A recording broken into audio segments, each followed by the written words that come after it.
Halo semuanya, sawadee-krab, selamat datang di segmen analisa dan kita akan bahas hari ini adalah mengenai kasus dari pembunuhan di Subang, Jawa Barat. Salah satu kasus yang paling banyak kalian minta aku terus update ya dan juga bahas di channel YouTube ini. Ada keterangan yang cukup membahagiakan sebenarnya yang aku dapatkan.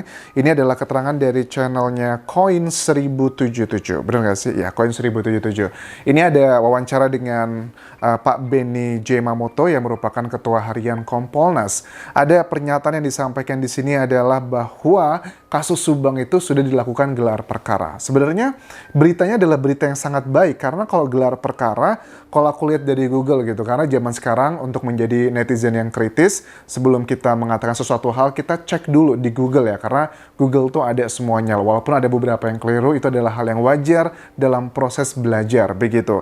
Gelar perkara itu sebenarnya apa, Anjas? Jadi, aku coba lihat di sini. Gelar perkara adalah bagian dari proses dan sistem peradilan pidana terpadu. Secara formal, gelar perkara dilakukan oleh penyidik dengan menghadirkan pihak pelapor dan terlapor. Tapi karena untuk kasus Subang kan, ya ini masih beda ya. Beda ini kasus kriminal ya. Mungkin belum ada yang terlapor dan pelapor dan terlapor, tapi lebih kepada lembaga penyidikannya, baik itu Polres, Polda, dan juga Polsek. Mereka berkoordinasi dengan berbagai macam alat bukti yang telah ditemukan untuk dilakukan perdebatan gitu, kuat atau tidak begitu. Nah, fungsinya ini teman-teman, gelar perkara itu dalam penyidikan tindak pidana merupakan salah satu upaya untuk membantu penyidikan dalam memberikan gambaran yang objektif dan jelas akan status hukum dan aspek hukum suatu permasalahan. Jadi, termasuk dengan data-data ilmiah, karena kan kita ketahui juga pada saat Pak Benny mengatakan di wawancara ini juga bahwa ada banyak lembaga juga yang ikut turut dalam pemaparan dan juga gelar perkara tersebut, ya melibatkan dari sebagian Mabes Polri yang timnya diterjunkan juga untuk mengawal kasus ini. Jadi semuanya bersatu ini mungkin kayak kalau kuliah gitu ya, kayak pendadaran gitu, semuanya harus dibuktikan apakah kuat atau tidak. Nah, kalau aku lihat di sini bahwa tahapan dari penyidikan itu meliputi secara umum yaitu ada 8 tahapan. Ada penyelidikan, pengiriman SPDP, upaya paksa, pemeriksaan, gelar perkara, yang ke-6 penyelesaian berkas perkara, 7 penyerahan berkas perkara ke penuntut umum, dan 8 penyerahan tersangka dan barang bukti. Ya kita sesuaikan dengan kasus Subang kan nggak semuanya harus sama rata. Tapi kalau aku lihat dari sini secara logika, gelar perkara itu boleh dibilang adalah sudah bagian tahapan akhir dari sebuah pemeriksaan sebelum untuk menentukan siapakah tersangka dengan alat bukti yang kuat gitu. Oke, tapi sebelum kita bahas lebih lanjut, coba kita simak dulu keterangan dari Pak Benny J. Mamoto, Ketua Harian Kompolnas berikut ini ya. Semacam itu, upaya yang dilakukan sudah optimal. Artinya semua aspek sudah dilakukan pendalaman. Nah, aduh. Bingung komentarnya, sudah optimal. Ya sudah, kalau memang Pak Benny mengatakan itu sudah optimal, mungkin optimal di bagian apa yang optimal ya? Kan kalau kita ngomongin soal alat bukti itu ada 5 teman-teman ya. Pertama, keterangan saksi. Sudah optimal? Ya mungkin sudah dengan ratusan kali diperiksa total ya, semuanya dari ratusan saksi. Oke, kalau keterangan saksi, kalau keterangan terdakwa kan belum ada, jadi nggak ada ini. Kemudian juga keterangan ahli. Keterangan ahli ini ya tidak hanya otopsi, tapi juga ada dari CCTV, ada dari lembaga ataupun juga tim yang lain. Apakah ini juga sudah optimal? Yang otopsi aja deh, sebelum kita bahas ke CCTV ataupun yang lain. Yang otopsi aja, menurut aku sih belum optimal ya. Misalnya contohnya gimana Anjas? Contohnya gini, mohon maaf nih ya buat Pak Benny, tak ada maksud untuk menyinggung atau apapun, tapi kita kan berdiskusi ya, kita kan di era sosial media seperti Pak Benny katakan, kita bisa saling mengingatkan begitu. Misalnya di keterangan ahli 1 aja, harusnya gini ya, aku menangkap dari kasus Subang itu memang ada beberapa DNA yang belum teridentifikasi itu milik siapa. Tapi kita juga sudah mengetahui dari keterangan yang sama bahwa Pak Benny juga pernah mengatakan di sejumlah TV nasional bahwa sudah ada kok DNA dari semua nggak ya, sebagian besar saksi itu sudah diambil DNA-nya semua. Secara logika ini nggak perlu kita menjadi expert ya atau memiliki gelar tinggi untuk mengatakan ini. Ini adalah cara logika berpikir aja. Kalau ada 2 DNA atau 3 DNA yang belum teridentifikasi punya siapa, kenapa nggak itu dilakukan kayak pencocokan? Karena kan DNA itu menggunakan data kuantitatif, teman-teman. Itu adalah persentase. Kalau DNA itu adalah sama dengan kita, itu tingkat persentase 99%. Maksudnya gimana? Aku coba buat simple ya. Jadi maksudnya gini, dari 2 atau 3 DNA atau 4 atau 5 yang belum ketahuan itu punya siapa, kan bisa dicek tuh dari kayak pohon keluarga DNA-nya. Itu paling mirip, paling deket dengan saksi siapa. Misalkan begini, ada satu nih DNA yang belum ketahuan punya siapa. Coba dicek DNA-nya, persentasenya paling mirip mendekati 60%, 70%, atau 50% dengan saksi mana. Dari situ itu juga bisa menjadi petunjuk, wah misalnya saksi A gitu kan ya, ini kok sangat ada kemiripan DNA-nya 50% dengan dia. Jangan-jangan ini adalah keluarga dekatnya. Di situ juga bisa menjadi salah satu petunjuk. Kan sekali lagi namanya juga alat bukti kan ya. Kita harus mencari dari sesuatu hal yang sifatnya samar-samar, kemudian dibantu dengan ilmu pengetahuan. Itu adalah menurut aku adalah boleh kita bilang adalah namanya optimal. Tapi bagi aku ya agak sulit kalau kita sebagai masyarakat awam melihatnya ini sudah optimal.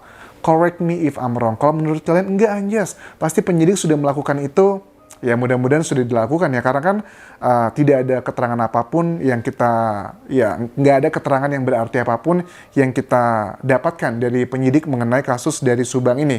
Ya harusnya ada klarifikasi. Kenapa kok Anjas menuntut harus penyidik mengatakan sesuatu hal? Karena saksi itu banyak berbicara di media massa gitu. Jadi kalau saksi sudah ngomong terus di media massa dengan berbagai YouTuber atau macam-macam channel dan juga media massa, kalau penyidiknya cuma diem aja, kita tuh masyarakat di luar menilainya gini, wah ini saksi kok berani banget ya ngomong A, B, C, D, nuduh A, B, C, dan D. Tapi kok penyidiknya cuma diem-diem aja. Aku tahu pasti akan dibilang, penyidik nggak diem-diem aja Anjas, tapi sudah menyampaikan, melakukan banyak hal tapi tidak dipublikasikan.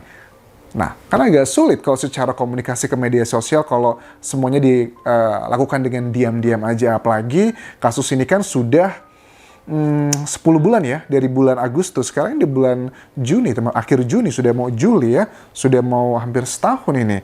Jadi ya mudah-mudahan sekali lagi ya, ini bukan mencari siapa yang salah, siapa yang benar, tapi tujuan kita sama-sama adalah untuk berpikir kritis, karena dengan berpikir kritis itu menurut aku bisa menjadi kontribusi yang besar untuk menyelesaikan kasus dari Subang.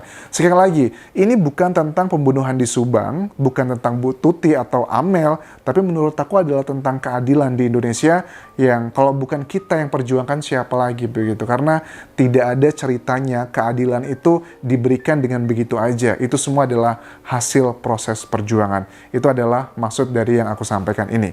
Kemudian coba kita simak lagi berikutnya apa yang dikatakan Pak Benny di channel Koin 1077. Ke Polda Jabar untuk melakukan gelar perkara dengan jajaran Dirkrim Dalam gelar perkara tersebut dihadiri oleh seluruh tim penyelidik maupun penyidik yang dalam hal ini melibatkan juga dari lapor. Oke. Ini adalah bagian yang harus kita apresiasi ya. Banyak sekali penyidik dan juga anggota kepolisian yang bekerja sangat keras sekali. Aku sangat mengapresiasi kinerja dari beliau-beliau semuanya. Tapi mudah-mudahan ya dengan kerja keras dan juga kerja cerdas, aku yakin dengan beliau-beliau semua yang luar biasa, harusnya kalau memang Pak Benny mengatakan sudah optimal, bisa segera diselesaikan dan dipecahkan. Karena beliau mengatakan juga sangat optimis kasus Subang akan terpecahkan. Nggak cuma beliau lah, kita juga bisa lihat dari jejak digital. Ada keterangan dari Kapolda Jabar pun, ada kado akhir tahun, kado awal tahun, kemudian juga menjelang puasa, lebaran, dan sebagainya. Itu adalah yang sudah kita bisa sama-sama cek dari jejak digital.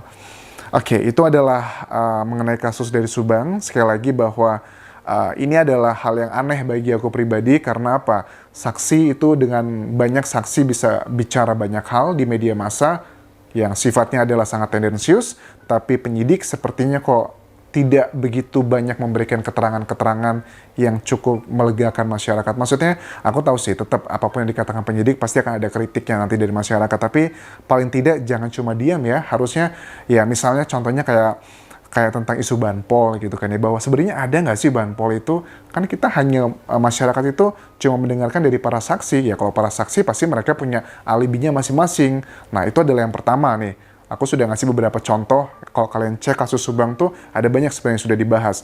Kemudian juga mengenai BAP, ada saksi yang mengatakan bahwa saksi tertentu tidak mau tanda tangan BAP, tapi semuanya sama-sama punya alibi.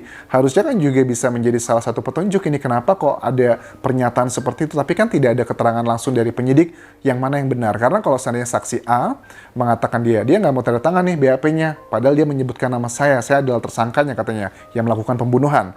Nah itu kan kalau yang pasti ada salah satu yang bohong, nggak mungkin kedua-duanya bohong, nggak mungkin kedua-duanya memiliki